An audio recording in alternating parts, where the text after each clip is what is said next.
Okay, तो control statement की बात करते हैं। तो कंट्रोल स्टेटमेंट में सबसे पहले जैसे मैंने इफ के बारे में बताया था, इफ है तो आप कहीं भी कोई भी कंडीशन देना चाहते हैं, आप किसी भी प्रोग्राम को देखिएगा वहां पे आपको इफ दिख जाएगा, ज्यादातर जगह आपको इफ दिख जाएगा, कहीं ना कहीं उसे हम लगा ही रहे हैं बिकॉज कंडीशन हमें लगानी है तो इफ लगाना होगा। ठीक है, तो इफ के कई सारे फॉर्मेट्स हैं, एक तरीके से आप देख सकते हैं, सिंटेक्स में कह सकता हूँ। तो ये सबसे बेसिक है, सिर्फ आपको एक कंडीशन देना है। ठीक है ना, आपको सिर्फ वन कंडीशन देना है और उसके हिसाब से कुछ स्टेटमेंट्स हैं आपके पास, उन्हें एग्जीक्यूट कराना है। आपने लिखा इफ और यहाँ पर वो कंडीशन दी है, जो भी कंट्रोल एक्सप्रेशन है वो आपने यहाँ पर दिया है।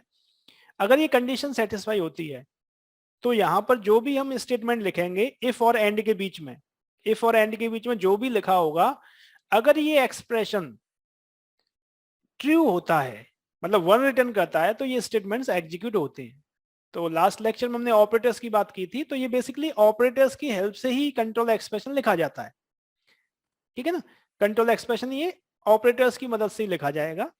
और अगर ये वन रिटर्न करेगा तो ये स्टेटमेंट्स एग्जीक्यूट होंगे, और अगर ये जीरो रिटर्न करता है, अगर ये कंडीशन सेटिस्फाई नहीं होती है, तो जितना कुछ भी इफ के अंदर लिखा हुआ है इफ से एंड तक, वो एग्जीक्यूट नहीं होगा। सिंपल सी बात ये है। ठीक है, तो हमने एक कंडीशन के बेसिस पर ये स्टेटमेंट्स को हमने बांध दिया कि अगर ये कंडीशन ट्रू होगी उसी केस में ये स्टेटमेंट्स एग्जीक्यूट होंगे, अदरवाइज ये स्टेटमेंट्स एग्जीक्यूट नहीं होंगे। जो नॉर्मल प्रोग्राम होता था उसमें क्या होता था, जब आपने इफ या कुछ नहीं दिया है तो जो भी स्टेटमेंट्स लिखे होते हैं वन बाई वन सारे एग्जीक्यूट होते हैं। लेकिन अब ये स्टेटमेंट्स हैं, ये कंडीशनल हो गई, based on the condition. If this condition is satisfied then this statement will executed, otherwise this will not execute, right? So this is first syntax we can say. Second is little modification. This is second syntax. इसमें क्या है कि हमारे पास दो set of statement है, एक set हो गया स्टेटमेंट का, दूसरा सेट हो गया स्टेटमेंट्स का। ठीक है, यहां पर एक ही सेट था हमारे पास स्टेटमेंट्स का, यहां पर हमारे पास दो सेट ऑफ स्टेटमेंट्स हैं। अगर ये कंडीशन, जो भी कंडीशन हम यहां पर देंगे, अभी एग्जांपल लेंगे तो आपको समझ में आएगा, अगर ये कंडीशन सेटिस्फाई होती है तो ये एग्जीक्यूट होना चाहिए, और अगर ये कंडीशन सेटिस्फाई नहीं होती है तो ये स्टेटमेंट्स एग्जीक्यूट होने चाहिए। मतलब चाहे मतलब दोनों कंडीशन में आपने डाल दिया एक तरीके से, अगर ये कंडीशन सेटिस्फाई हो रही है तो क्या आपको करना है, और नहीं हो रही है तो क्या करना है। ऊपर वाले केस में अगर नहीं हो रहा था तो कुछ नहीं करना है, ठीक है ना, बट इस केस में हमने एल्स में भी डाल रखा है। तो सिंपल कह सकते हैं दो कंडीशन को हम यहाँ पर मतलब एक कंडीशन तो इससे हो गई आपकी कंट्रोल, एक इससे भी हम कर रहे हैं, अगर ये स्टेटमेंट आपको एग्जीक्यूट कराना है तो इफ के साथ एल्स जरूरी नहीं है कि हमेशा आपको यूज करना है, जैसे पहले केस में हमें बताया, हम इफ एल्स स्टेटमेंट बोल देते हैं इसे, बट इफ के साथ एल्स यूज करें it is not necessary. You can use if alone और you can use if with else, right? So this is syntax second. Other syntax is if, else if, then else. तो इसमें क्या होता है कि अगर आपके पास जो कंट्रोल एक्सप्रेशन है, जो कंट्रोल एक्सप्रेशन है वो कंडीशन है, वो अगर एक से ज्यादा होती है, अगर एक से ज्यादा कंडीशन आ गई तो उस केस में फिर क्या किया जाए। तो ये बेसिकली आप कह सकते हैं कि इफ वाली कंडीशन आप मल्टीपल टाइम्स लगा रहे हैं। देखो यहाँ पर कई बार आप लोग गलती करते हैं कि इफ में कंडीशन लिख दी और एल्स में भी कंडीशन लिख देते हैं। एल्स में कंडीशन नहीं लिखी जाती, एल्स का मतलब तो अदरवाइज हो गया, अगर ये हुआ तो ठीक है, अदरवाइज ये होना ही होना है। वो एल्स है, ये कंडीशन के आधार पर नहीं चलता है, ये अदरवाइज वाला केस होता है। ठीक है, लेकिन मान लीजिए हमारे पास कहीं दो कंडीशन है, एक कंडीशन तो ये हो गई, दूसरा भी हमारे पास एक कंडीशनल एक्सप्रेशन दिया हुआ है, तो हम उसे एल्स में नहीं डाल सकते। तो उसके लिए हमारे पास ये थर्ड जो फॉर्मेट है वो लगता है।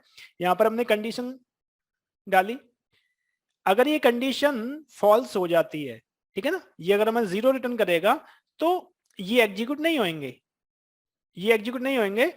तो उसके बाद क्या है, ये नेक्स्ट में जाएगा, यहां पर एल्स इफ में जाएगा, फिर इस कंडीशन को चेक करेगा, इस कंडीशन को।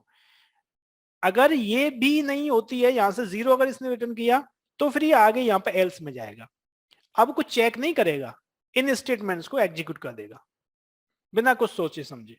यहाँ पे आपको कोई कंडीशन नहीं देनी है, फिर एक और कंडीशन डाल दी। अगर कंडीशन देनी ही है तो फिर आपको एल्स इफ लगाना पड़ेगा तो ये थोड़ा सा आपको ध्यान रखना है, कभी कभी गड़बड़ी कर देते हैं कि एल्स में ही कंडीशन डाल देते हैं, तो एल्स में कंडीशन का कोई सेंस नहीं है, ठीक है। दूसरी बात, ये एक तरीका हो गया कि अगर ये एग्जीक्यूट नहीं हुआ, ये फॉल्स रिटर्न किया इसने तो हम यहाँ पर पहुंच गए, ये फॉल्स हो गया तो यहाँ पहुंच गए। दूसरी कंडीशन ये हो सकती है कि इसने 1 रिटर्न किया, पहली कंडीशन ने 1 रिटर्न किया, ठीक है ना, तो जैसे ही 1 रिटर्न किया तो इसने ये स्टेटमेंट्स एग्जीक्यूट किए, और ये स्टेटमेंट एग्जीक्यूट करने के बाद ये डायरेक्टली बाहर आ जाएगा। This is the flow of the program. जैसे ये कंडीशन सेटिस्फाई हो गई तो अब ये बाकियों को चेक नहीं करेगा, ठीक है, इसे चेक नहीं करेगा। जब ये फॉल्स हो रहा था तो ये नेक्स्ट नेक्स्ट जा रहा था, अगली कंडीशन चेक कर रहा था, अगली कंडीशन चेक कर रहा था, लेकिन अगर ट्रू हो गया, जहां पर जैसे ही ट्रू हुआ तो उसे एग्जीक्यूट करके ये बाहर आ जाता है इससे, ठीक है ना, ये सारे स्टेटमेंट्स को फिर छोड़ देगा। तो कहने का मतलब यहाँ पे ये हुआ कि एट ए टाइम सिर्फ 1 set of statements he execute होगा, या तो ये स्टेटमेंट का सेट एग्जीक्यूट होगा, या फिर ये एग्जीक्यूट होगा, या फिर ये एग्जीक्यूट होगा। ऐसा नहीं हो सकता है कि तीनों हो जाए या एक से ज्यादा हो जाए, ठीक है ना। ये बात समझ में आई कि नहीं आई? Yes sir. ठीक है ना, फ्लो समझ में आ रहा है इसका। उसके बाद एक फोर्थ और सिंटेक्स इसका होता है कि हम इसे नेस्टेड फॉर्म में भी यूज कर सकते हैं। इफ लगाया हमने, कंडीशन लगा दी, और ये मैं थोड़ा करेक्ट करना भूल गया हूं, यहाँ पर एल्स लगाते हैं हम, और एल्स के अंदर इस कंडीशन को डालते हैं। इफ लगाया, फिर एल्स के अंदर एक और इफ डाल देते हैं। हमने एक और इफ डाल दिया, मतलब इफ के अंदर इफ डाल दिया हमने, ठीक है ना, हम इफ खत्म नहीं किया उसका, ये इस इफ का एंड ये है, ठीक है ना, इसका एंड ये है, और इस वाले इफ का जो स्टार्ट हुआ है उसका एंड ये है। तो एक इफ के अंदर एक और इफ डाल दिया, मतलब हमने उसे नेस्टेड फॉर्मेट में बना दिया, ठीक है ना। इस तरीके से भी हम यूज कर सकते हैं। तो ठीक है, इन्हें थोड़ा सा एग्जाम्पल की मदद से देखते हैं। सिंटेक्स तो मैंने आपको बता दिया, ये सिंपल सा एक ये एग्जाम्पल लिया है मैंने। तो यहाँ पर ये है कि आपको प्रोग्राम लिखना है to evaluate y is equal to 2x plus 5 if x is less than 5 and y is equal to x square otherwise, ठीक है। तो y is obviously function of x, y है आपका x का फंक्शन है, x की value के basis पर, x की वैल्यू के बेसिस पर आपको डिसाइड करना है कि y का फंक्शन ये वाला इवेल्यूएट होगा, ये वाला फंक्शन इवेल्यूएट होगा, या फिर ये फंक्शन इवेल्यूएट होगा। तो अगर x की वैल्यू लेस देन 5 होती है तो ये इवेल्यूएट होना है, और x की वैल्यू ग्रेटर देन 5 होती है तो ये वाला इवेल्यूएट होना है। Simple, less than equal to नहीं लिखा है, तो x इज इक्वल टू 5 होगा तो भी ये होना चाहिए, ठीक है। तो इसका हम प्रोग्राम बना लेते हैं। तो यहां पर हम क्या करते हैं कि जो x की वैल्यू है वो हम यूजर से मांग लेते हैं, x की जो वैल्यू है वो हम यूजर से मांग लेते हैं, ठीक है ना। तो जब हम प्रोग्राम को रन करेंगे तो यूजर जो भी x की वैल्यू देगा उसके हिसाब से वैल्यूएशन होगा, ठीक है। तो देखते हैं मैटलैब में से कैसे करना है। तो सबसे पहले हमें अपनी डायरेक्टरी में आना होगा, ठीक है,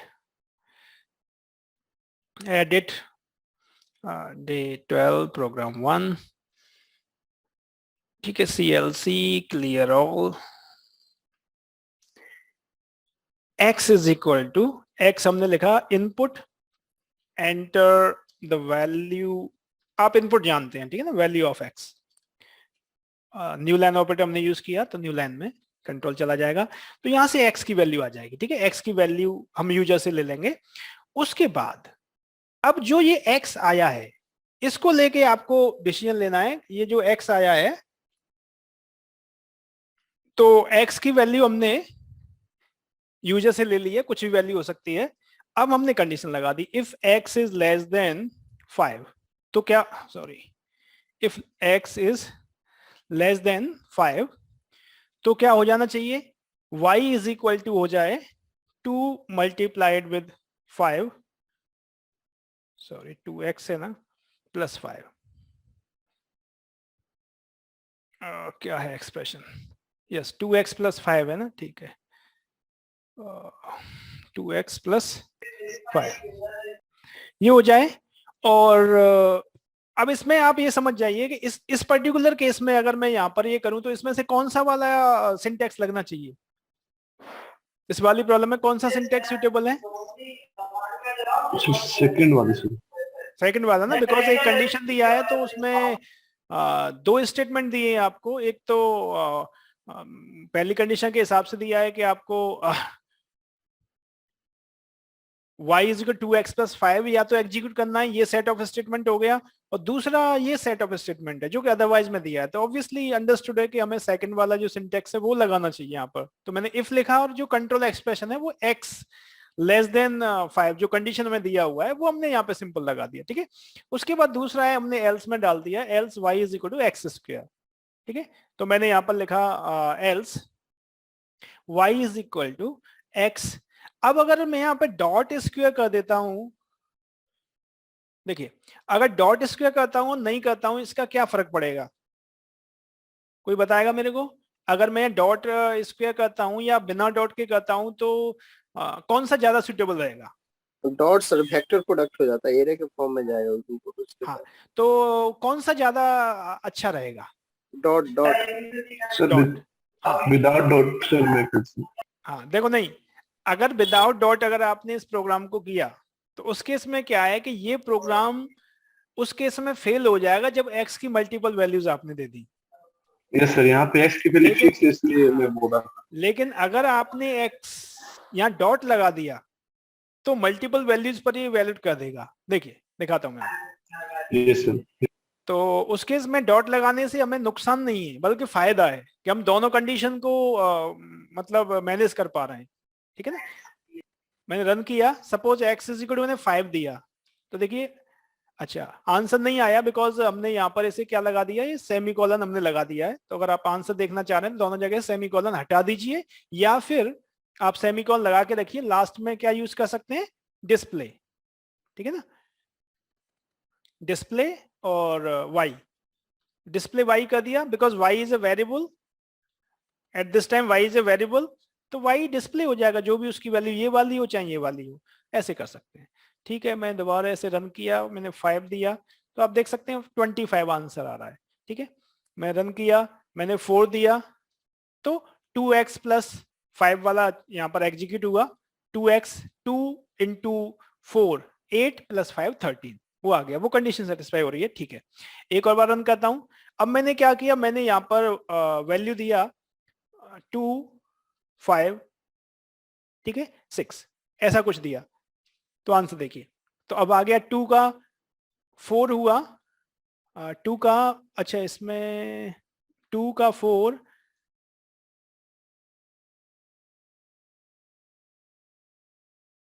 अब बताइए ऐसा क्यों हुआ? Yes, interesting.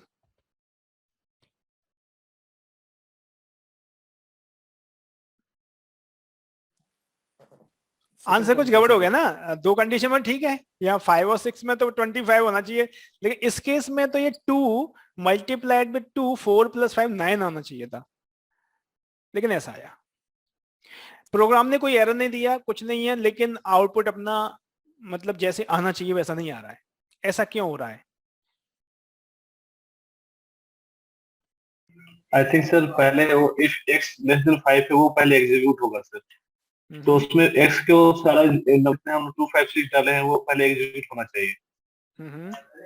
तो 2 5 6 जब 6 पे जाता है तो एग्जीक्यूट नहीं होता है, इसका मतलब कि वो एक्स लेस देन 5 जो हमारा मैट्रिक्स है वो वैलिड नहीं, इसलिए सेकंड एल्स में चला गया उसको। तो एक्चुअल में ये एल्स में चला गया, और एल्स में जाने के बाद क्या है कि जो भी एक्स की वैल्यूज थी उस पर एल्स ही अप्लाई हो गया पूरा। तो इस तरीके से इनपुट देना वैलिड तरीका भी नहीं है। अगर एक्चुअल में आपको मल्टीपल इनपुट्स के लिए इसे इवेल्यूएट कराना है और आप मिक्स इनपुट दे रहे हैं, कोई छोटा दे रहे हैं बड़ा दे रहे हैं उसके हिसाब से, तो फिर यहाँ पर आउटपुट सही नहीं आएगा, ठीक है ना, बिकॉज एक्स को आपने पूरा सारी वैल्यूज को एक साथ आपने दे दिया। यहाँ पर एक्चुअल में क्या हो रहा है कि एक्स की वैल्यू जो जा रही है, एक्स की वैल्यू जो जा रही है वो सारी वैल्यूज हैं एक्चुअल में, ठीक है ना। तो सारी वैल्यूज जा रही हैं, तो उस केस में क्या होगा कि सारी वैल्यूज अगर यहाँ पर चली गई तो किसी भी वैल्यू के हिसाब से ऑब्वियसली कोई भी कंडीशन मिसमैच होती है यहाँ पर, मतलब सेटिस्फाई नहीं होती है, तो एल्स में जाके और फिर इसे वैलिड करना है। तो एक्स की सारी वैल्यू के लिए वही हो गया, मतलब हमें इंडिविजुअल वैल्यू के हिसाब से ऑपरेशन परफॉर्म नहीं हुआ, तो इस टाइप का अगर आपको करना है काम कि एक एक वैल्यू के हिसाब से आपको करना है कि इसके हिसाब से आउटपुट देना है, इसके हिसाब से आउटपुट देना है, इसके हिसाब से, इसका मतलब ये है कि एक वैल्यू को हमें उठाना होगा, एक वैल्यू को उठाना होगा और उस वैल्यू के आधार पर इस वैल्यू को उठा के, और ये जो सेट है पूरा, ये जितना हमने लॉजिक लगाया हुआ है, ये लॉजिक हमें उस वैल्यू के लिए लगाना पड़ेगा। मतलब x की वैल्यू एक बार होनी चाहिए, x इज इक्वल टू 2, ठीक है ना, x इज इक्वल टू 2 होना चाहिए वैल्यू, ये कंडीशन चेक की जाए, सब कुछ आपका आउटपुट आ जाना चाहिए, ठीक है। फिर x की वैल्यू जो है, x अब आपका 5 हो जाना चाहिए, फिर ये दोबारा चेक करना चाहिए, अब फिर x 6 हो जाना चाहिए, फिर ये चेक करें। तो जब इस चीज को आप मल्टीपल टाइम्स रिपीट करना चाह रहे हैं, that means you have to use loop, right, you have to use loop definitely, without loop this is not possible. बात समझ में आ रही है? सर हाँ, sir max of x less than 5 करेंगे तो हो सकता है ना sir? If max of x is less than 5 then it will execute sir. नहीं समझ नहीं रहे हो, ये होगा क्या, यहाँ प्रॉब्लम क्या आएगी, x की वैल्यू यहाँ पे सिंगल नहीं है, x की वैल्यू एक्चुअल में 3 वैल्यू है। तो Yes sir. अगर ये जिस कंडीशन को सेटिस्फाई कर देगा, सपोज इसने पहली वाली कंडीशन को भी सेटिस्फाई कर दिया, तो ये सारी x की वैल्यूज के लिए यही निकालेगा। अगर ये कंडीशन Yes sir. सेटिस्फाई हो जाएगी तो x की सारी वैल्यूज के लिए यही करेगा। तो ये हर हालत में गलती करेगा जब आपने अगर यहाँ पर दोनों का कॉम्बिनेशन डाला हुआ है, मतलब लेस देन 5 और ग्रेटर देन 5 वैल्यूज डाली हुई हैं, तो ऑब्वियसली आउटपुट गलत ही आएगा, बिकॉज x सिंगल वैल्यू को लेकर नहीं ये काम कर रहा है, it is working on the whole array. Getting the point? Yes sir, got you.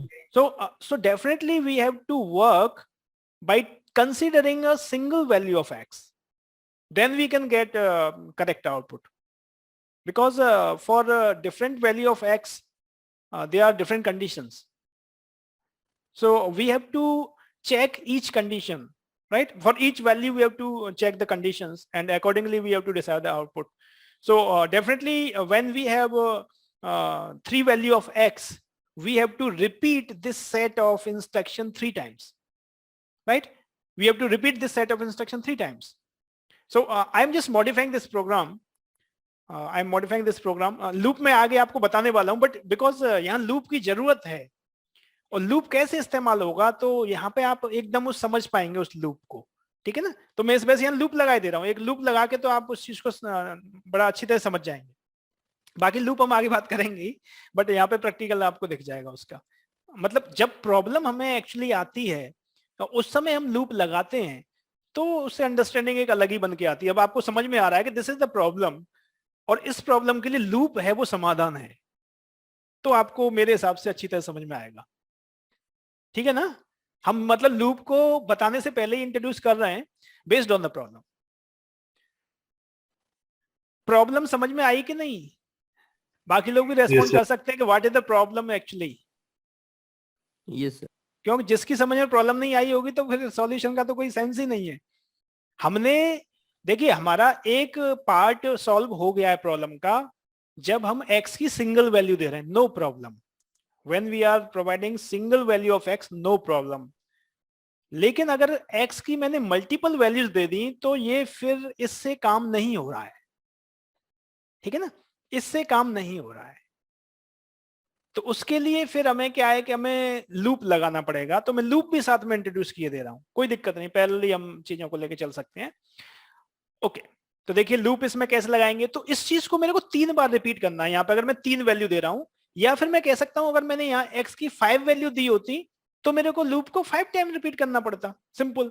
तो मैंने क्या किया, एक लाइन यहाँ पे इंट्रोड्यूस की, लूप जो मेरे को चलाना है ये तय हो गया कि लूप जो मेरा चलेगा वो कितनी बार चलेगा, जितनी x की वैल्यूज होंगी, ठीक है। लूप मेरा चलेगा जितनी x की वैल्यूज होंगी। तो मैंने यहाँ पे फॉर लूप लगाया, for i is equal to, ये 1 से लेके चले कहां तक, लेंथ ऑफ x, ये 1 से लेके लेंथ ऑफ x चले। लेंथ ऑफ x क्या रिटर्न करता है, जैसे मैंने यहाँ पे लेंथ ऑफ x लिखूंगा, तो आई थिंक इसे हम पहले यूज कर चुके हैं ना। Yes sir. तो लेंथ ऑफ एक्स बताता है कि कितने उसमें एलिमेंट है, तो 3 आ गया। तो यहां मैंने लिखा for i is equal to 1 to length of x. इसका मतलब ये हुआ कि लूप 1 से लेके जितने एलिमेंट हैं इसके अंदर 3 है, तो 1 से लेके 3 तक चलेगा 3 बार।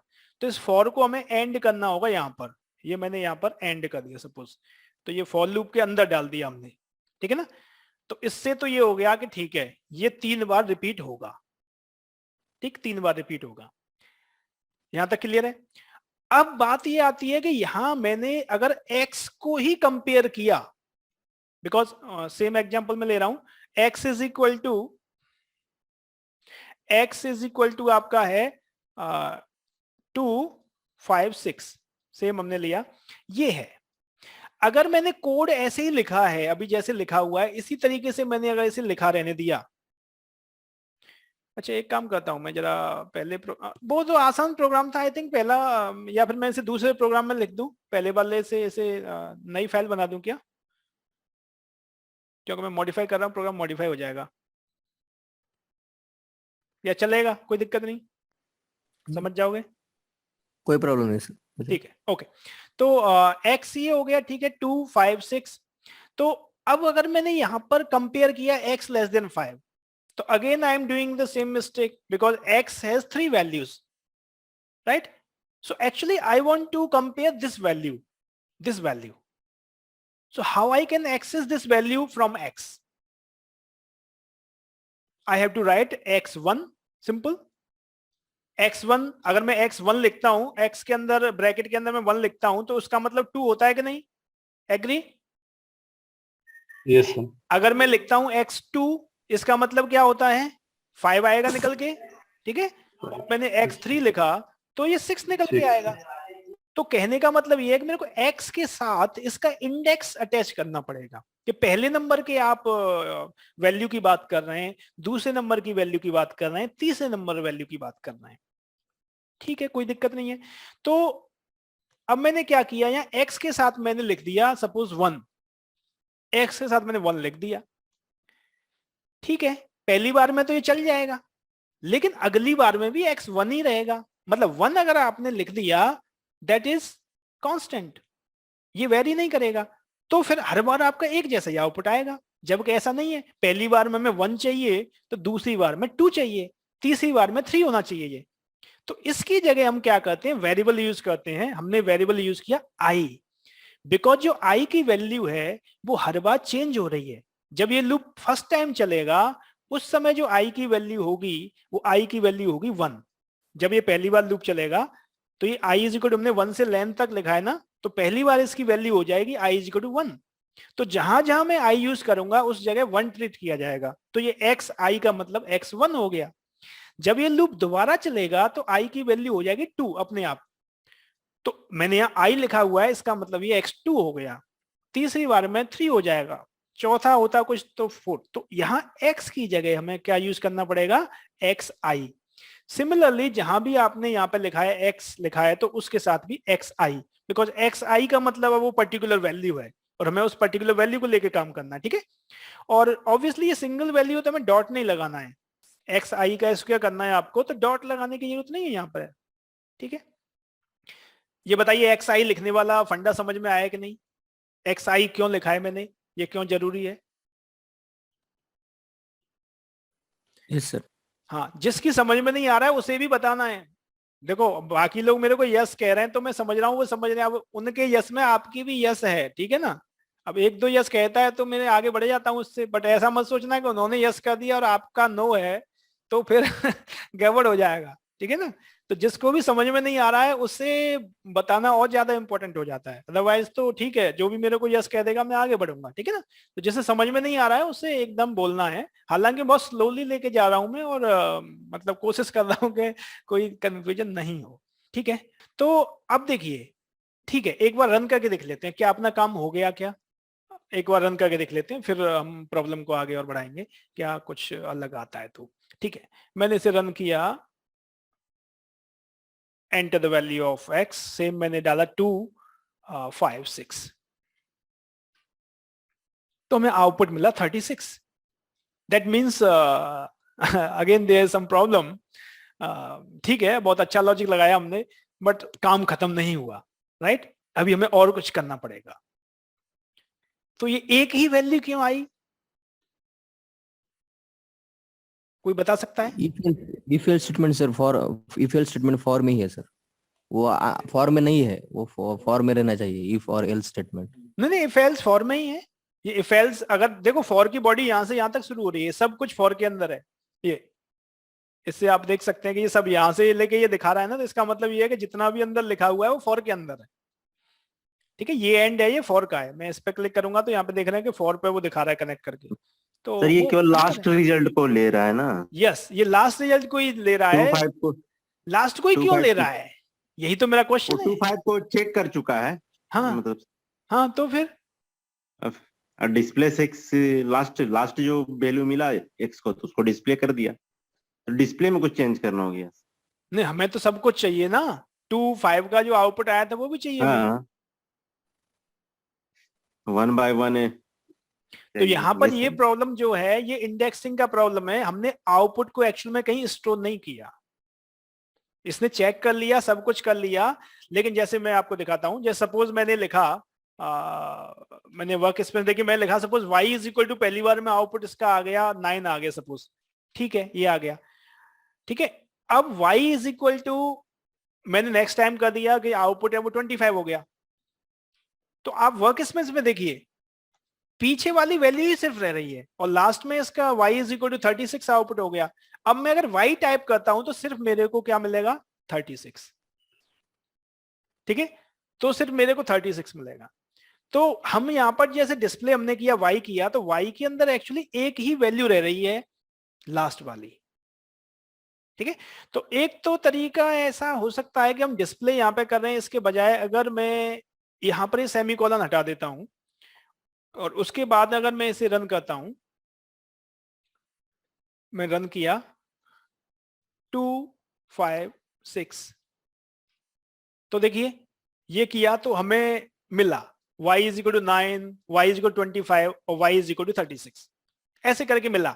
तो एक्चुअल में ये क्या कर रहा है कि, और अगेन मैं y करूंगा तो y में 36 ही है, सिर्फ पीछे की वैल्यू प्रिंट जरूर हो गई है, बट वो वैल्यू स्टोर नहीं हुई। प्रिंट क्यों हो गई है, बिकॉज हमने यहाँ सेमीकोलन लगाया, इस वजह से प्रिंट हो गई।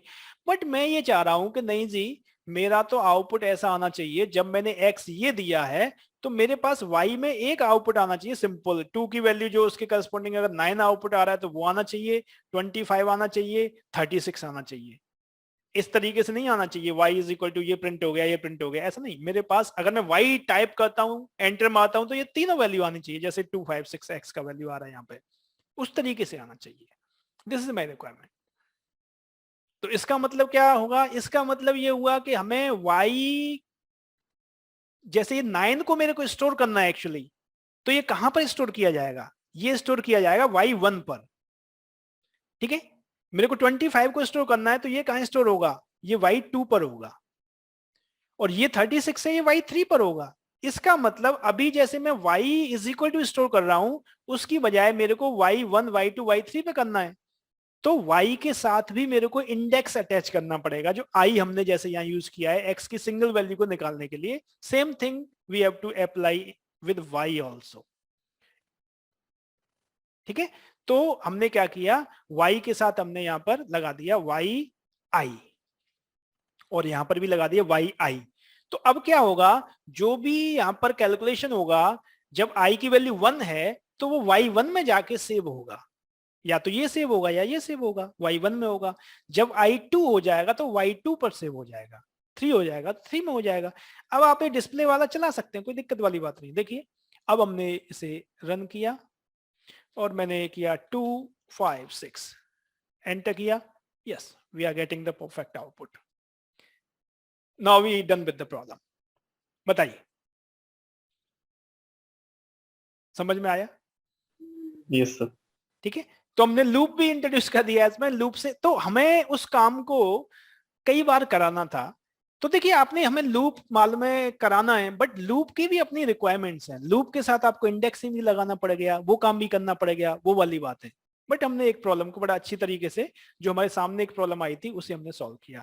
तो जब हमारे पास डेटा काफी होता है तो हमें बार बार उसी काम को रिपीट करना है, तो वहां पर हम लूप यूज करते हैं, ठीक है। ठीक है, तो आगे में लूप, ठीक है, अब आपको समझ में आ गया, तो फर्दर आगे हम लूप की प्रॉब्लम करेंगे तो आपको और जल्दी समझ में आएगी। बट मेरे को यहाँ लगा था कि शायद हम समझा सकते हैं लूप, और आई थिंक आपको समझ में भी आ गया होगा। फॉर लूप समझने में दिक्कत तो नहीं हुई ना ऐसा? आगे फॉर लूप और डिटेल में मैं डिस्कस करूंगा, बट अभी लगाया तो वो समझ में आया कि नहीं आया?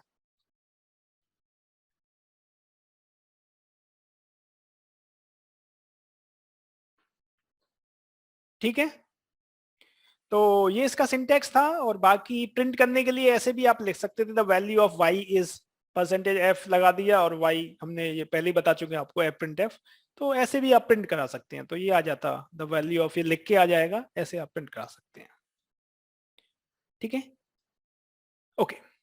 उसके बाद मान लीजिए हमारे पास ये दूसरा प्रॉब्लम है एक यहाँ पर, तो यहाँ पर आपको प्रिंट करना है division corresponding to marks entered by a student. एक स्टूडेंट है, वो अपने मार्क्स एंटर करता है, तो उसके हिसाब से उसका डिवीजन आपको बताना है। तो इसका मतलब ये है कि यूजर से आपको इनपुट लेना पड़ेगा मार्क्स। तो यूजर जो है मार्क्स अपने इनपुट कराएगा, और उसके बाद आपको ये ग्रेड्स उसका या जो भी रिजल्ट है उसे आपको प्रिंट कराना है। ठीक है, बाद में आप इसे लूप में भी डाल सकते हैं, अगर आपको सेम काम मल्टीपल स्टूडेंट्स के लिए करना है। एक स्टूडेंट के लिए हो गया, फिर प्रोग्राम दोबारा भी चल रहा है, जैसे मान लीजिए 10 स्टूडेंट्स के लिए करना है, तो आप उससे कैसे करेंगे? ठीक है ना, तो आप वो काम भी कर सकते हैं। या फिर आपको n नंबर ऑफ स्टूडेंट्स के लिए करना है, हमें नहीं पता है कितने स्टूडेंट हो सकते हैं, तो कैसे करेंगे? तो जब एक काम को बार बार रिपीट करना है, ऑब्वियसली हमें लूप लगाना पड़ता है, बट लूप के अंदर हम ये कंट्रोल स्टेटमेंट्स लगा रहे होते हैं, ये जो आपके इफ एल्स और ये सारी चीजें हम लगा रहे होते हैं। ठीक है, तो इस प्रॉब्लम को सॉल्व करना है, तो इस प्रॉब्लम को ऑब्वियसली सॉल्व करने के लिए हमें ये सिंटेक्स यूज करना पड़ेगा, because we have multiple conditions. एक कंडीशन हो गई, दूसरी, तीसरी, ठीक है ना, चौथी, 4 कंडीशन हो गई। तो हमें एल्स इफ, मतलब एल्स इफ भी यहाँ पर ऐसा नहीं है कि एक बार ही एल्स इफ यूज कर सकते हैं, राइट? जैसे एक कंडीशन हो गई, आप अगेन एल्स इफ यूज कर सकते हैं, दिस इज योर चॉइस। जितनी भी कंडीशन है उतनी बार आप इफ एल्स लगा सकते हैं। 10 बार लगाना है 10 बार लगा दीजिए, कोई दिक्कत नहीं है। ठीक है ना, तो ये ऐसा नहीं है कि एक बार इफ लगाया फिर एल्स लगाना ही लगाना है, ऐसा नहीं है। You can use this else if multiple times, जितनी भी कंडीशन है आपके उसके हिसाब से, ऐसा हम कर सकते हैं। ठीक है, तो इस प्रॉब्लम को सॉल्व करने के लिए कैसे करेंगे, देखिए सबसे पहले ओके, ये प्रॉब्लम ठीक है, तो इसे करके देख लेते हैं फटाफट। सबसे पहले हमें क्या करना पड़ेगा, या फिर मैं इसे होमवर्क में दे दूं या करके दिखाऊं?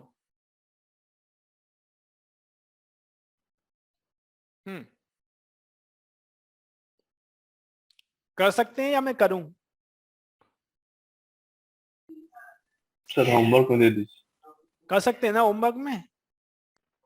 Yes sir. हाँ, Try बाकी लोगों की करूंगा। तरफ से आपका ठीक है, बाकी लोगों की तरफ से करके दिखाइए सर। हाँ, करके दिखाएं। और बाकी 2 लोगों ने 50-50 हो गया, बाकी एक और वोट चाहूंगा मैं। सर मैं भी चाहूंगा करके बता दें। अच्छा चलिए ठीक है, थोड़ा फटाफट सा करके दिखाए थे, कोई आइडिया, बात नहीं, कोई बात नहीं, थोड़ा ठीक सा है, आइडिया हो जाए। Okay, no problem, no problem, ठीक है, कोई बात नहीं। तो हमने एक और फाइल ओपन की, ठीक है। तो सबसे पहले हमें क्या करना होगा, ये तो मैं लिखता हूं, इसका आपको पता ही है क्या इसका अपना फायदा है। तो सबसे पहले हमने मार्क्स स्टूडेंट से मांगने हैं, ठीक है ना, तो मार्क्स को हमने मार्क्स के अंदर ही मांग लिया, ठीक है ना, is equal to input function आपको यूज करना पड़ेगा, ठीक है ना, एंटर द मार्क्स। यहाँ जो कुछ भी आप लिखते हैं वो यूजर को सामने जाएगा, ठीक है ना। परसेंटेज मार्क्स भी आप कह सकते हैं, एंटर द परसेंटेज मार्क्स भी आप यहाँ लिख सकते हैं, परसेंटेज मार्क्स, ठीक है, ठीक है। तो उसके बाद आपने ये लगाया, ठीक है, ये हो गया। अब आपको कंडीशन लगानी है, आपने लिखा इफ मार्क्स ग्रेटर देन 60, तो क्या हो जाना चाहिए, तो हमें डिस्प्ले कर दिया या प्रिंट करा लीजिए, ठीक है ना। Greater than equal to sir, greater than, हाँ ठीक है, 60 वाले को ही फर्स्ट करना है, तो वो जैसे भी कंडीशन हो, ग्रेटर देन इक्वल टू, ठीक है, वो जो कंडीशन आप लगाएंगे, ठीक है, ग्रेटर देन इक्वल टू लिखा है, ठीक है, करेक्ट। तो डिस्प्ले हमने कर दिया फर्स्ट, ठीक है, जो भी आप डिस्प्ले करना चाहें, ये हमने कर दिया। उसके बाद फिर हमने एल्स इफ लगाया, मेन तो ये कंडीशन है एल्स इफ वाला। तो यहाँ पर एक्चुअल में क्या है कि दो कंडीशन है, ये आपको समझना है। यहाँ दो कंडीशन है कि marks greater than equal to 45 and less than 60, ठीक है। तो इन दो कंडीशन को कैसे लिखेंगे? अगर आप इस चीज को एज इट इज ऐसे लिखते हैं तो गड़बड़ हो जाएगा, ये गलत होगा, ठीक है ना। तो आपको ये दो कंडीशन है एक्चुअल में, तो दो कंडीशन है, तो इसमें से ये है कि मार्क्स अगर ग्रेटर देन 45 होते हैं तो ऐसा नहीं कर देना है कि सेकंड डिवीजन हो गया, हमें दूसरी कंडीशन भी चेक करनी है कि मार्क्स है वो लेस देन 60 भी होने चाहिए, बिकॉज ग्रेटर देन 45 है वो, तो अगर आपने 80 मार्क्स दे दिया वो भी ग्रेटर देन 45 है, तो इसका मतलब ये थोड़ी वो सेकंड हो जाएगा। हमें दोनों कंडीशन को देना है, मतलब ये है कि ये दोनों कंडीशन सेटिस्फाई होनी चाहिए, ठीक है ना। ऐसा नहीं है कि सिंगल कंडीशन सेटिस्फाई करनी है। तो जब कभी आपको ऐसा करना होता है कि दोनों कंडीशन सेटिस्फाई होनी चाहिए, तो फिर आप जो एंड ऑपरेटर है उसे लगाते हैं, ठीक है ना। जब कभी आप चाहते हैं कि एक कंडीशन सेटिस्फाई हो तो काम अपना हो जाना चाहिए, तो फिर आप और लगाते हैं, ठीक है ना, और कंडीशन लगाते हैं कि चाहे तो ये सेटिस्फाई हो जाए चाहे ये सेटिस्फाई हो जाए। लेकिन अगर आपको दोनों ही सेटिस्फाई, कि ये दोनों ही सेटिस्फाई होनी चाहिए, तो एंड लगाना पड़ता है। तो इस कंडीशन को हमें एंड से कनेक्ट करना पड़ेगा, ठीक है। तो मैंने लिखा ओके, मैंने यहां पर लिखा कि if marks greater than equal to 45 and marks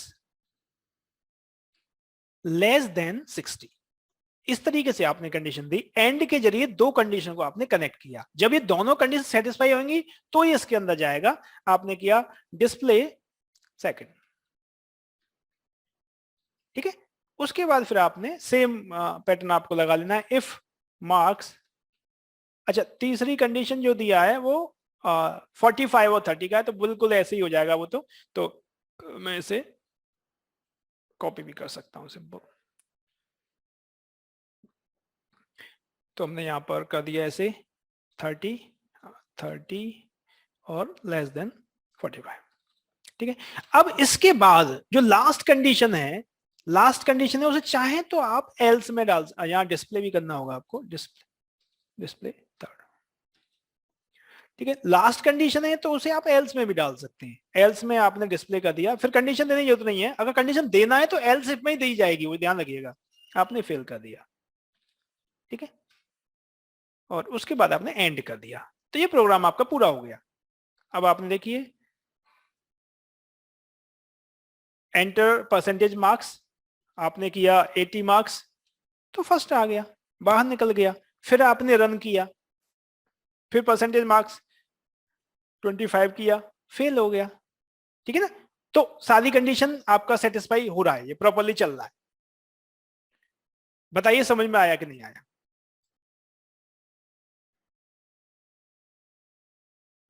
yes sir. ठीक है, समझ में आया।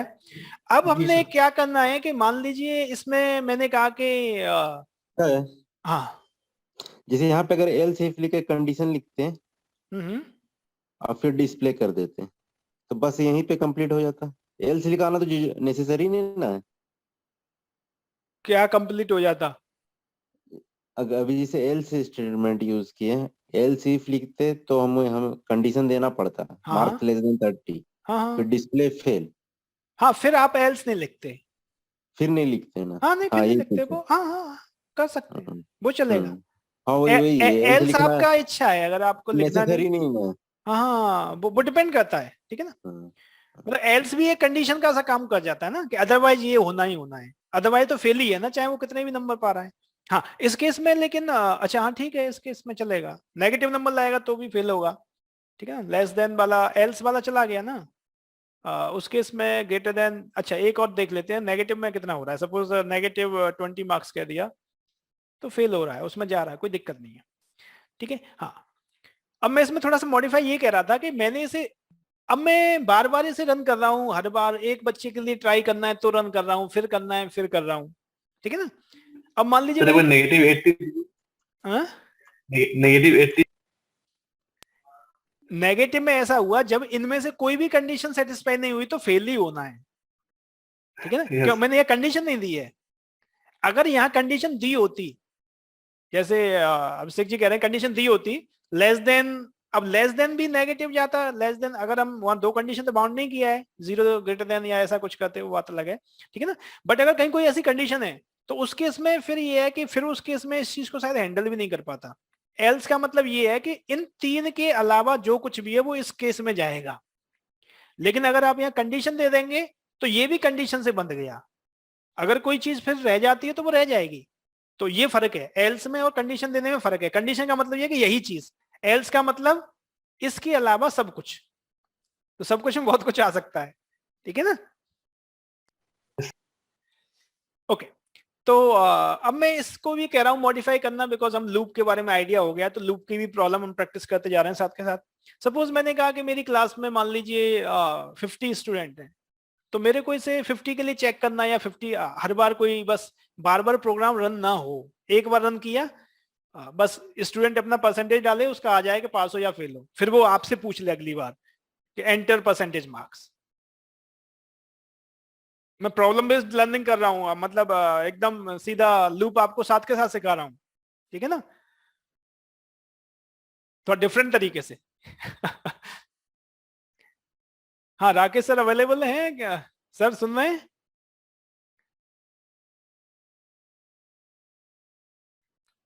हाँ सर, सुन रहा हूँ मैं। हाँ हाँ सर, हाँ तो थोड़ा डिफरेंट तरीके से करा रहे हैं हम। हाँ बिल्कुल सर, बिल्कुल सही है ना? इसमें अच्छी तरह से चीजें समझ में आएंगी मेरे हिसाब से, बिल्कुल सर। एकदम। हाँ ठीक। तो अच्छा, एक्चुअल में जब हम कुछ करते हैं ना सडनली के ऐसा करते हैं कुछ, तो वहां प्रॉब्लम आती है, तो उसमें लर्निंग ज्यादा होती है। वो प्रॉब्लम क्या आती है कि पता नहीं सडनली क्या प्रॉब्लम आएगी, हमें भी नहीं पता है क्या प्रॉब्लम आएगी, तो उसमें हम एक्चुअल में सीखते हैं। तो वही चीज मैं कह रहा हूँ। तो अब मैं ये कह रहा हूँ, मान लीजिए मेरी क्लास में 50 तो ज्यादा हो जाएगा, हम ट्राई कर सकते हैं। मान लीजिए मेरे को इस चीज को 5 बच्चों के लिए रिपीट करना है, ठीक है ना? 5 स्टूडेंट्स अगर होते हैं मेरी क्लास में, ठीक है ना? तो फिर ये कैसे बार बार कैसे मांगेगा, ये वैल्यू बार बार इसे मांगना है। तो इसका मतलब क्या हुआ? इसका मतलब ये हुआ कि सबसे पहले मेरे पास मार्क्स आ जाएं, और मार्क्स के बाद इस चीज को मेरे को रिपीट करना है ऑब्वियसली, ठीक है ना? हमें ये समझना होता है इस चीज को मेरे को रिपीट करना है कितनी बार, कितनी बार। तो यहाँ दो कंडीशन हो सकती है, या तो आपको पहले से ही पता होना चाहिए क्लास में कितने स्टूडेंट्स हैं, ठीक है ना?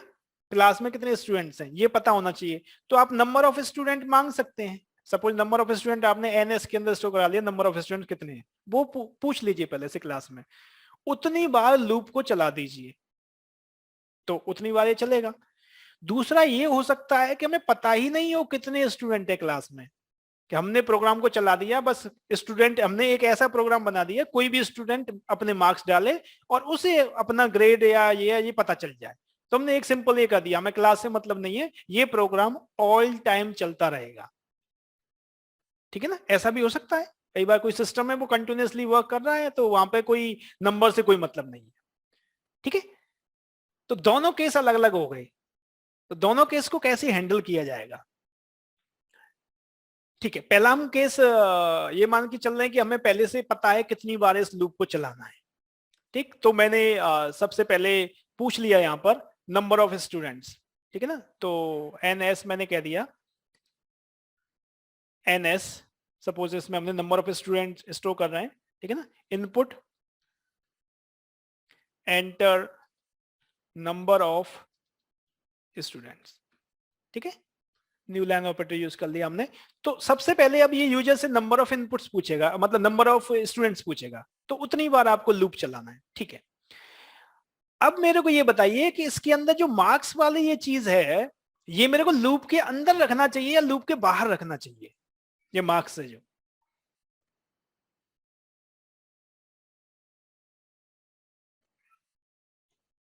जो मार्क्स वाली लाइन है, ये स्टेटमेंट लूप के अंदर जाएगा या बाहर रहेगा?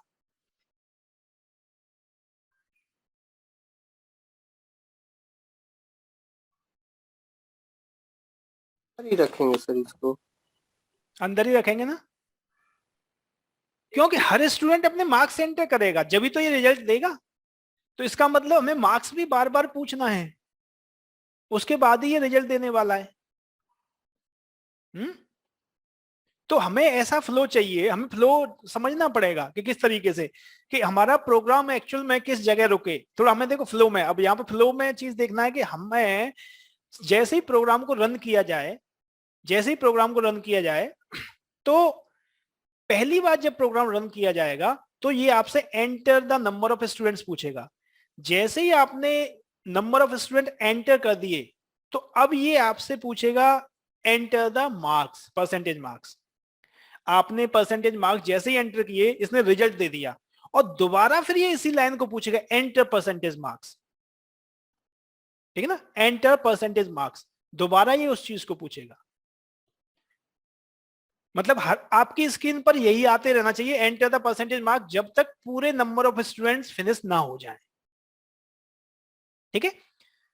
तो ठीक है, हम बिल्कुल मैं बेसिक से लेके चल रहा हूं, जैसे एक जैसे आप सीख रहे हैं उसी हिसाब से कि फिर मैं क्या करता। ठीक है, हमारी समझ में आया कि हमें इसके लूप के अंदर रखना चाहिए। ओके, हमें लूप के अंदर रखना चाहिए।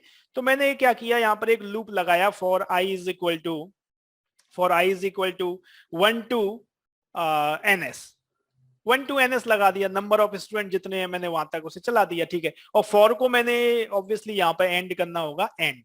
तो ये सब इस लूप के अंदर चला गया, फॉर लूप के अंदर ये सारे स्टेटमेंट्स चले गए। ओके, ठीक है, यही हमें करना था। तो अब मैं इसे रन करता हूं और फिर देखता हूं क्या हुआ। रन किया मैंने, तो नंबर ऑफ स्टूडेंट्स एंटर करना है अपने को। मैंने सपोज कर दिया 5, ओके, एंटर किया तो NS5 आ गया। ठीक है, क्यों आ गया NS5? बिकॉज मैंने यहाँ पे सेमीकोलन नहीं लगाया है। सेमीकोलन लगाया था तो ये भी नहीं दिखाई देता। ठीक है, लगा देना चाहिए था अगर आपको नहीं ये देखना है तो। Okay, enter the percentage marks, ठीक है, यहां तक ठीक है। मैंने सपोज यहाँ पे 50 लिखा, 50, ठीक है ना। तो इसका आ गया 50 लिखा, तो सेकंड इसने कर दिया और फिर दोबारा लूप चल गया, एंटर द परसेंटेज मार्क्स।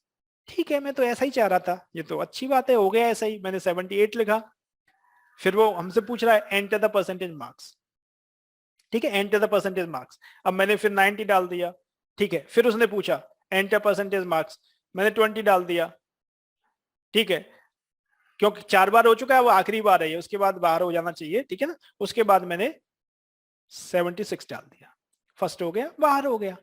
तो जितने स्टूडेंट थे उनका काम अपना हो गया। इस तरीके से बार बार इसने रिपीट किया, तो इसमें हमें ज्यादा एफर्ट्स लगाने की जरूरत नहीं पड़ी। सिंपल हमने यहाँ पे फॉर लूप को लगाया, नंबर ऑफ स्टूडेंट जितने लिखे हुए हैं उतनी बार, क्योंकि वो हर बार लूप जा रहा है तो ऊपर टॉप पर ये लाइन लिखी हुई है आपकी और वहां पर ये काम कर रहा है। इस तरीके से कोई दिक्कत वाली बात नहीं है,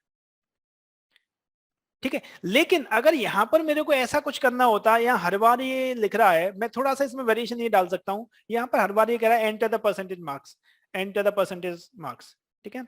मैं अगर यहां थोड़ा चेंज करता कुछ, एक मिनट,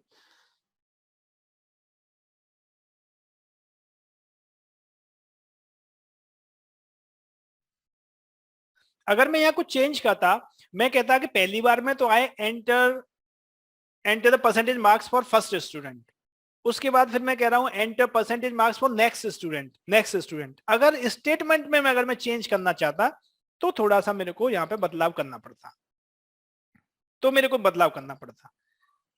ठीक है ना।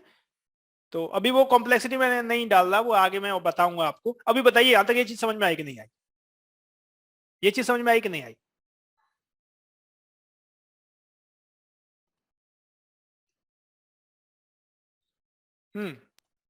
सर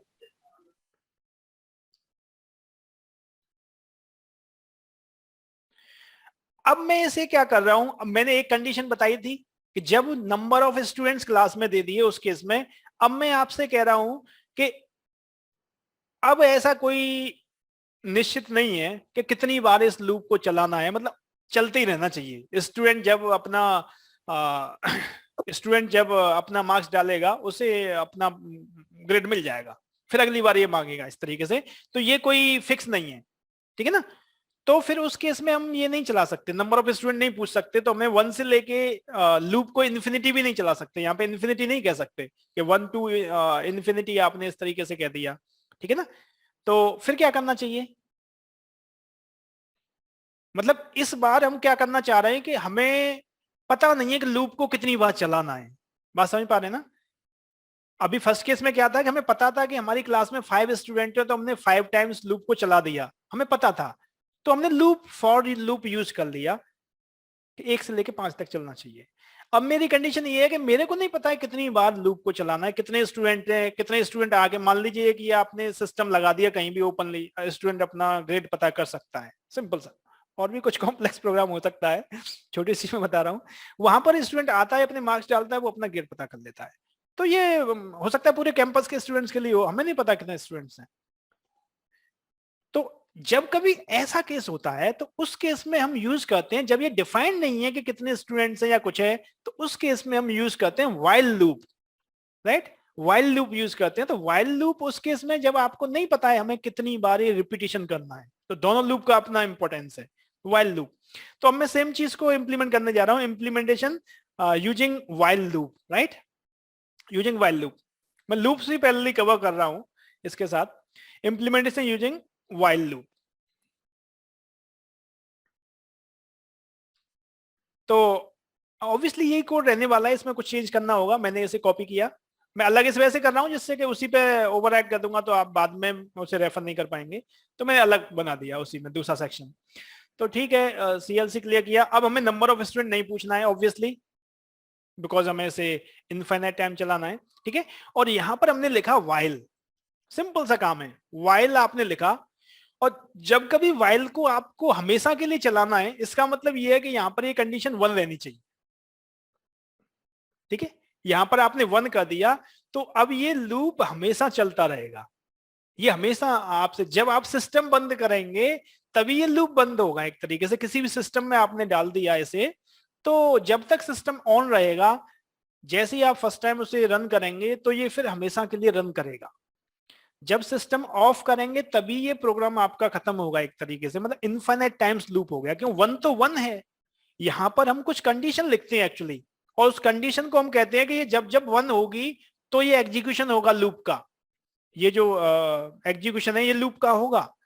बट हमने यहाँ पर 1 ही लिख दिया, तो 1 तो कांस्टेंट है, ये तो हमेशा ही 1 रहने वाला है, ये किसी पे डिपेंड थोड़ी कर रहा है, तो ये इनफाइनाइट लूप हो जाएगा, ठीक है। तो मैं रन करके दिखाता हूं, मैंने इसे रन किया, तो जैसे ही रन किया ये पूछ रहा है एंटर, ओह सॉरी मिस्टेक कर दिया मैंने,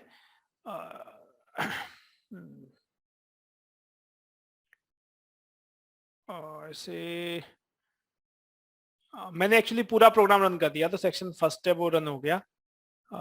तो पहला रन होगा, उसके बाद अब मैं इनपुट देना पड़ेगा ऐसे, एंटर मार देता हूँ ऐसे, ठीक है ठीक है ओके। मेरे को सेक्शन को रन करना था ना, मैंने पूरा प्रोग्राम रन कर दिया, मेरे को तो इसे करना था, तो इसे करके और सेक्शन रन किया मैंने। तो जैसे सेक्शन रन किया तो वो पूछ रहा है एंटर द परसेंटेज मार्क्स, ठीक है ना, एंटर द परसेंटेज मार्क्स। तो मार्क्स मैंने एंटर कर दिए, सपोज 50 मार्क्स एंटर किया, आ गया सेकंड। अब पूछ रहा है एंटर द मार्क्स, आपने कुछ भी किया, कुछ भी किया आपने, जो भी कंडीशन है आप कुछ भी मार्क्स एंटर करते रहिए देता रहेगा, ठीक है। कितनी बार हो गया, कुछ मैंने उल्टा सीधा कर दिया, मतलब मार्क्स की जगह इनवैलिड उसने दे दिया, मैंने टी दे दिया, 4t प्लस कर दिया, तो उसकी वजह से, ठीक है। तो आई थिंक समझ में आ रहा होगा कि कितनी बार भी आप यहाँ पे इनपुट देंगे ये चलता रहेगा, ठीक है। तो आपने इनवैलिड दिया तो एरर दे के वो बाहर हो गया एक। तो दूसरा तरीका ये है कि आपने कुछ यहाँ मार्क्स दिया, ऐसे करके चल रहा है ये, कुछ अजीब सा मैंने उल्टा सीधा दे दिया। अब ये कंडीशन देखो, एक इस प्रॉब्लम के अंदर ये भी प्रॉब्लम है कि मैं 456 भी दे रहा हूं तो भी ये फर्स्ट पास किए दे रहा है। अब इसमें एक मॉडिफिकेशन ये भी हो सकता है कि मैंने अगर 100 मार्क्स से ज्यादा दे दिए तो इसे एरर दे देना चाहिए कि जो मार्क्स हैं वो वैलिड नहीं है, आपने जो इनपुट दिया है that is not valid. So this is one more advancement of this program, how we can implement this concept in this program. If you are entering some marks that are higher than 100 or less than 0, you can implement that. Yes, it should produce some message, right? आपको ये display करा देना है कि whatever the marks enter that are not valid, enter valid marks, या दोबारा आपसे पूछेगा marks। ऐसा भी आप इस लॉजिक को डेवलप कर सकते हैं, ठीक है ना, ऐसा भी आप कर सकते हैं। तो उसके केस में आपको इफ के अंदर इफ कंडीशन लगानी पड़ेगी। तो मैं अभी नेस्टेड इफ बताऊंगा तो उसमें इस चीज को मैं इंक्लूड करूंगा, ठीक है ना। अभी आगे नेस्टेड इफ की जब मैं बात करूंगा तो वहां पर इस प्रॉब्लम को हम मॉडिफाई करेंगे।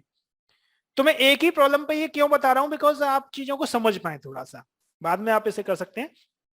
तो अब मान के चलिए कि हमारी दम भर गई, पूरे थक गए यार, ये तो वेटिंग है, ये तो मान ही नहीं रहा है, इनपुट कब तक देते रहेंगे। तो एक तो तरीका ये था, हमने उल्टा सीधा इसे इनपुट दे दिया तो इसने एरर देके बाहर कर दिया।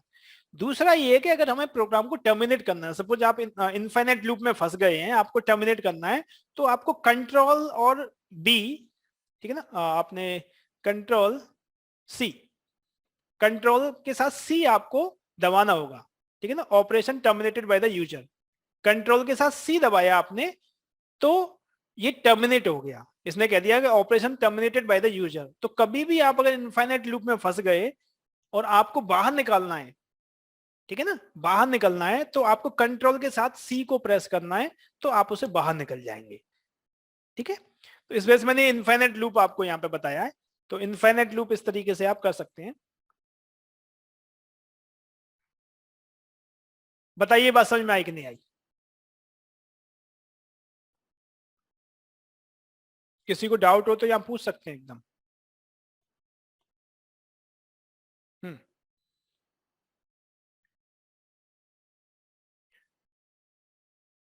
Waiting for your response. इस प्रोग्राम में किसी को कोई समझने में दिक्कत है? No sir. और भी कोई बता सकते हैं? ठीक है, स्ट्रेट फॉरवर्ड है, ऐसा कुछ नहीं, इसमें तो हमें ज्यादा इंडेक्स भी नहीं लगाना पड़ा, कुछ भी नहीं करना पड़ा, सिर्फ लूप के अंदर ही डाला, उसे काम हो गया, ठीक है ना। ओके, अभी कुछ लोग इस वजह से नहीं कह पा रहे हैं क्योंकि अंदर से उतना कॉन्फिडेंस नहीं आया, जब तक प्रैक्टिस नहीं करेंगे। बोले हम हाँ भी कर दें और फिर सर बाद में पकड़ लेंगे, तुमने तो हाँ कही थी कि हाँ समझ में आ गया और फिर हम बाद में पूछ भी नहीं पाएंगे। तो ऐसा नहीं है आज समझ में आ गया, कल नहीं आया तो कल पूछ सकते हो कोई दिक्कत वाली बात नहीं है, ठीक है। समझ में आया तो हाँ करना है, नहीं आया तो ना करना है, उसमें कोई दिक्कत वाली बात नहीं है, ठीक है। ओके, तो अभी समझ में आ गया है सर, ऐसी बात नहीं है। अच्छा, वो एक बार प्रैक्टिस में जो है, हाँ नहीं, वो प्रैक्टिस प्रैक्टिस करेंगे में तो होगा आपको तो और थोड़ा सा कॉन्फिडेंस कॉन्फिडेंस। मैं इसमें से प्रॉब्लम जी आपको जी बता सर। रहा हूँ, आपको दिमाग में यही चीज रखनी है कि मैंने क्या प्रॉब्लम फॉर्मुलेशन किया था, ठीक है ना, क्या प्रॉब्लम मैंने कहा था, उसके बाद सही सर। सॉल्यूशन। ऑब्वियसली सॉल्यूशन तो मैं आपके साथ शेयर कर ही रहा हूँ, तो बस आपको प्रॉब्लम भी समझ में आनी चाहिए कि इसका ये सॉल्यूशन दिया गया था, मैंने वो अलग अलग कर दिया इस वजह से दोनों सॉल्यूशन को, ठीक है ना। सही है सर।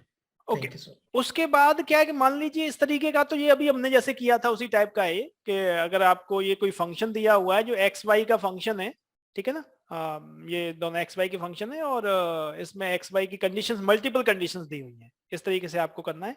तो बिल्कुल ये तो अभी हमने जैसे किया था उसी तरीके का एक प्रॉब्लम है। तो इसमें हमने यूजर से एक्स वाई का इनपुट ले लिया और कंडीशन लगा दी, ठीक है ना।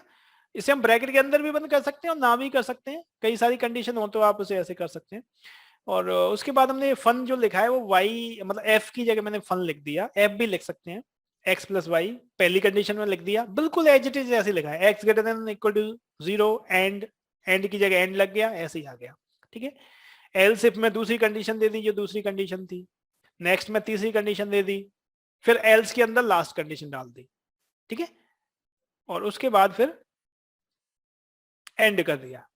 तो यहाँ पर एक्चुअल में ये लॉजिक हमें समझ में आ गया, कैसे इंप्लीमेंट करना है वो समझ में आ गया।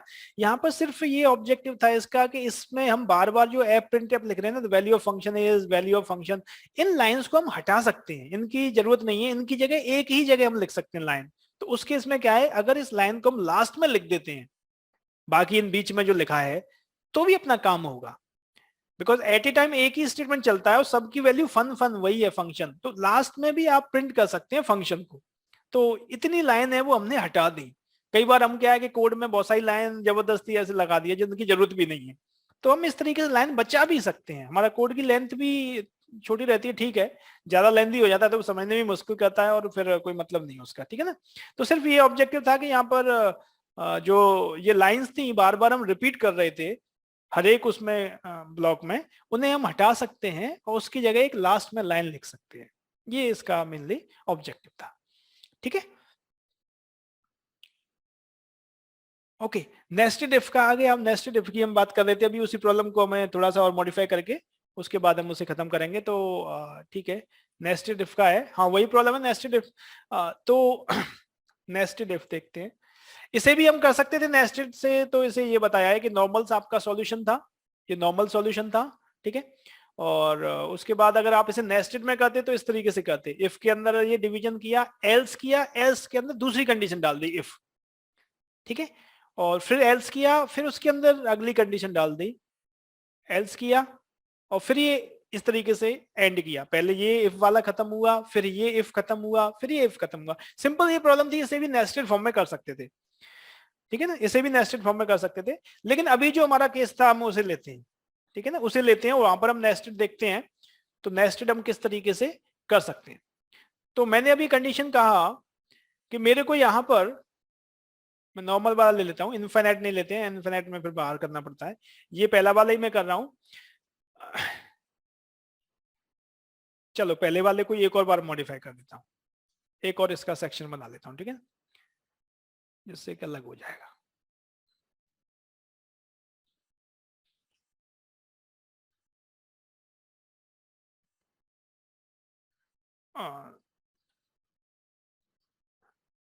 तो यहां पर आपने प्रॉब्लम देख लिया, इस वाले केस में प्रॉब्लम क्या हो रहा था कि इस वाले केस में प्रॉब्लम ये है कि अगर कोई यूजर 100 से ज्यादा मार्क्स देता है, अगर कोई यूजर 100 से ज्यादा मार्क्स देता है तो उसे भी ये आपका फर्स्ट डिवीजन पास की दे रहा है। मैं अब ये चाह रहा हूं कि अगर यूजर ने 100 से ज्यादा मार्क्स दिए या फिर 0 से कम मार्क्स उसने एंटर किया, नेगेटिव मार्किंग का प्रोविजन नहीं है अपने सब्जेक्ट में, मान लीजिए अगर 0 से कम मार्क्स उसने नेगेटिव में मार्क्स एंटर कर दिए, तो ये यूजर से कह दे कि जो मार्क्स आपने एंटर किए हैं वो वैलिड नहीं है, ठीक है ना, जो मार्क्स आपने एंटर किए हैं वो वैलिड नहीं है, ये हमें करना है। तो उस केस में क्या करना पड़ेगा, ऑब्वियसली जैसे ही ये मार्क्स आए हैं, इस मार्क्स को हमें चेक करना पड़ेगा, ठीक है ना। ये मार्क्स जो आए हैं, सबसे पहला काम हमारा ये, पास फेल तो हम बाद में करेंगे, पहले हमें मार्क्स की वैलिडिटी को चेक करना पड़ेगा कि जो मार्क्स हैं वो वैलिड हैं या नहीं है, ये काम करना पड़ेगा। तो हमने इफ कंडीशन लगाई, इफ मार्क्स ग्रेटर देन 100, ठीक है ना, ग्रेटर देन 100, और उसके बाद अब हमें बीच में ऑपरेटर लगाना पड़ेगा, बीच में ऑपरेटर लगाना पड़ेगा, मैं अभी खाली जगह छोड़ रहा हूं, मार्क्स लेस देन 0, ये तो क्या हो जाए, यहां अभी हमें ऑपरेटर लगाना है, वो आप डिसाइड करेंगे क्या ऑपरेटर आने वाला है। अगर ऐसा होता है, ठीक है, अगर ये कंडीशन मार्क्स ग्रेटर देन 100 और लेस देन 0 ऐसा कुछ आता है, तो यहां पर आपको डिस्प्ले कर देना है, आपने यहां पर डिस्प्ले कर देना है इनवैलिड मार्क्स,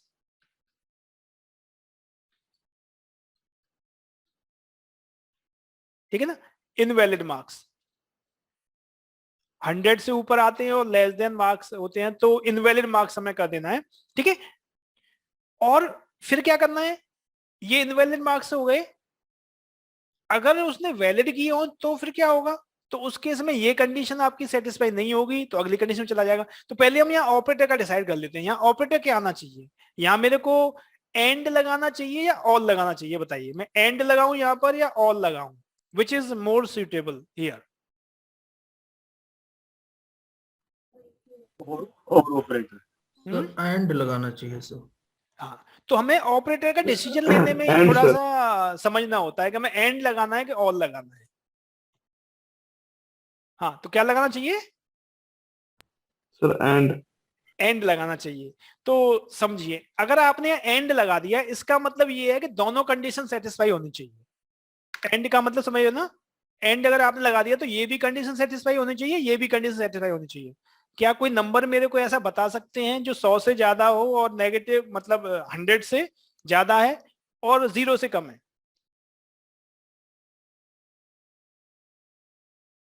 ऐसा कोई नंबर होगा क्या? 0 से कम हो, 100 से ज्यादा हो, 100 से ज्यादा हो, is it possible? No sir, नहीं होगा ना। तो उस केस में क्या है कि फिर जो हम लॉजिक जो डेवलप कर रहे थे उसका कोई सेंस ही नहीं रहा,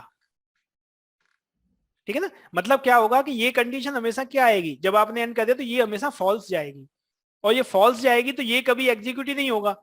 तो आपने कुछ भी मार्क्स दिए, यही कंडीशन सेटिस्फाई होनी है, तो फिर आप मतलब हमारा लॉजिक लगाने का मतलब ही नहीं रहा कुछ।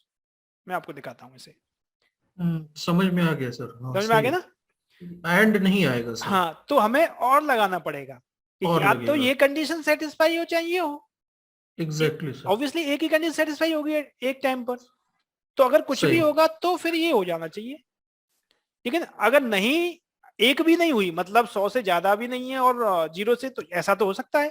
अगर नहीं हुई तो फिर अगले जो लिखे हुए हैं वो चलने चाहिए। तो उसे हम क्या करेंगे, हमने उसे डाल दिया एल्स के अंदर।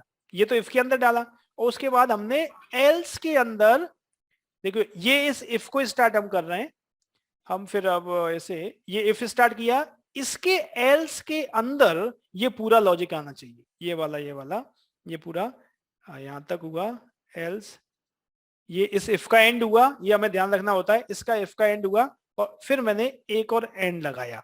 तो ये देखिए जैसे मैंने एंड किया तो ये वाला इफ यहाँ क्लोज हुआ है, ठीक है। और मैंने यहाँ पर ये ऑल लगा देता हूं,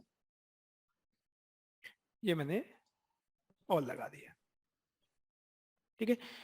और इसे मैंने यहाँ पे बंद कर दिया। उसके बाद ये एंड है जो आपका इस इफ का है, और ये फॉर लूप का है, ठीक है। अब देखिए, अब मैंने इसे रन किया। हाँ, यहाँ पर अब एक चीज इसमें प्रॉब्लम ये आ जाएगा, उसके लिए फिर फर्दर आप लॉजिक लगा सकते हैं, बिकॉज हमें ये तो नहीं पता कौन कितनी बार इनवैलिड मार्क्स कर रहा है, उसके लिए हम ऑल लॉजिक बाद में लगा सकते हैं। ये काउंट डिस्टर्ब हो जाएगा।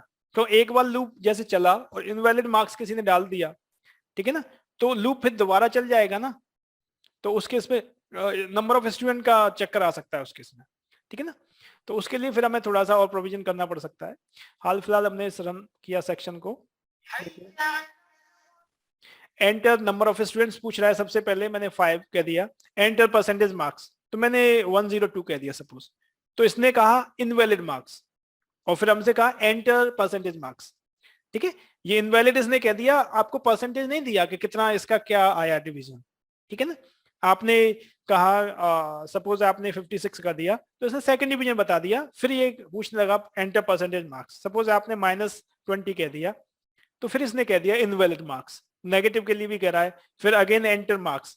तो ये क्या है कि जितनी बार आपने मार्क्स एंटर किए, एक बार आपने एंटर किया, 2 बार किया, 3 बार किया, ठीक है, और सपोज मैंने अगेन यहाँ पर मार्क्स एंटर किए, फर्स्ट इसने बता दिया आपको, ठीक है, फिर मैंने एक और बार 90 किया, खत्म हो गया।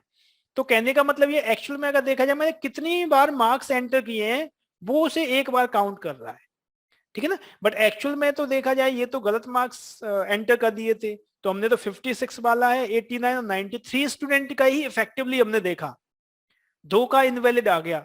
तो जब इनवैलिड आया है उस केस में क्या प्रोविजन हम कर सकते हैं, ऐसा भी मॉडिफिकेशन हो सकता है प्रोग्राम में। तो ये जब क्यूरियोसिटी अपने अंदर आती है, जब हम प्रैक्टिस करते हैं कि अगर ऐसा होता तो हम इसे कैसे कर पाते हैं, तो वहां पर आप अपने प्रोग्रामिंग स्किल्स को बहुत अच्छा कर रहे होते हैं। जब आपको प्रॉब्लम आ रही है उसे आप करने की कोशिश कर रहे हैं कि नहीं हम ऐसा करें, तो फिर आप लॉजिक समझते हैं कि हाँ हमें यहाँ ये करना चाहिए, यहाँ ये करना चाहिए, उससे और इंटरेस्टिंग हो जाती हैं चीजें। बात समझ में आई कि नहीं आई?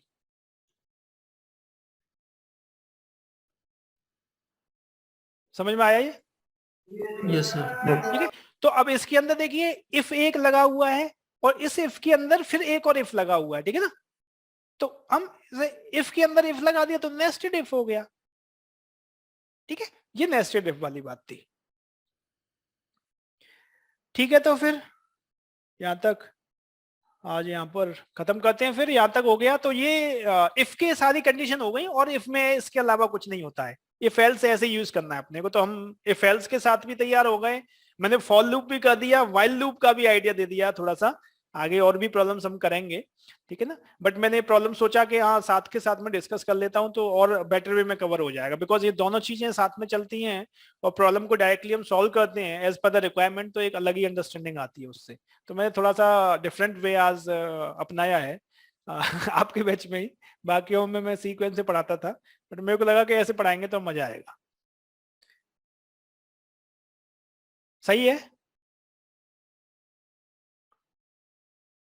ठीक है। तो प्रैक्टिस करिए, आज यहाँ तक रोक रहे हैं, फिर कल इसका जो दूसरा कैटेगरी होता है स्विच वाला और ट्राई कैच वाला है उसे हम कल देखेंगे नेक्स्ट क्लास में। ठीक है। Okay sir.